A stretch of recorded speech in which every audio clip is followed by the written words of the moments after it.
All right, we're back. So really at this stage, what we can do is we can start to examine our painting, ask ourselves, hey, where do we want to put in our darker values, right?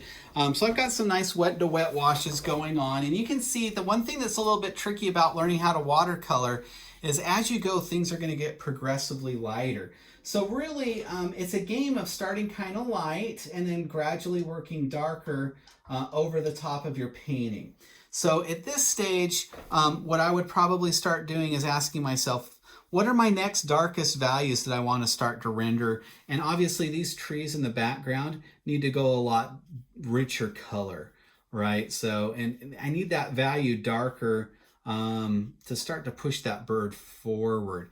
Or I could go the other way and keep it very atmospheric and keep it very light. And make my bird a lot darker. But basically what you need to do is play a game of light and dark and figure out where you're gonna go. But the nice thing is you can see I'm not really worried about being extra precise, and especially in those first second washes, I'm gonna get more detailed as I go. But at this stage I can start to then come in and glaze these darker values. Now that's more along the lines of where I need the bird to go, right?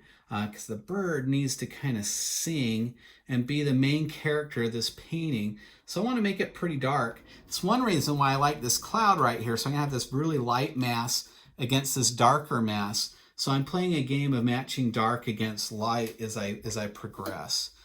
So at this stage, what I can do is come in here and I'm not going to take a lot of time because there's some other tutorials. And honestly, watercolor can be kind of quick and spontaneous if you want it to be, right? Anyway, you're getting the idea. I'm massing in the basic shapes. I'm going to move down to a progressively smaller brush. I'm going to show you, I don't always have to paint with a fancy brush. I paint with these Snap little Princeton inexpensive brushes all the time. They're actually pretty good. I got some attending an art conference for free, and I'm like, these things rock. They're pretty good. Okay, so here's what I'm going to do. I'm going to go ahead and come in here and paint my straw so I can really demonstrate where we're going with this painting. So I have the masking. So really, in all honesty, what I could do is I could take the red across this whole straw if I wanted to, right? Because it's going to lift up and provide the white of the straw in each opposite area. So I don't even have to worry about being really precise with where I lay down the red. Because that's the advantage of the masking. Now you can see the watercolor is repelling this masking area and it's just lifting right up, okay? And that's a good sign. That's sort of what we want to see. And that's really where I'm trying to get us in this tutorial right here, okay? So in all honesty, this painting needs a lot more glazing. It needs a dry brush. It could use some more wet into wet, maybe some flat washes and that kind of thing.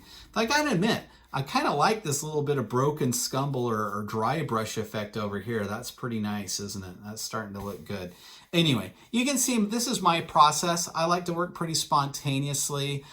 You saw that video for weeks 4 discussion, and you can see how loose and freely he worked. And again, the idea was just going light to dark. So it's a matter of massing in these shapes and progressively working darker.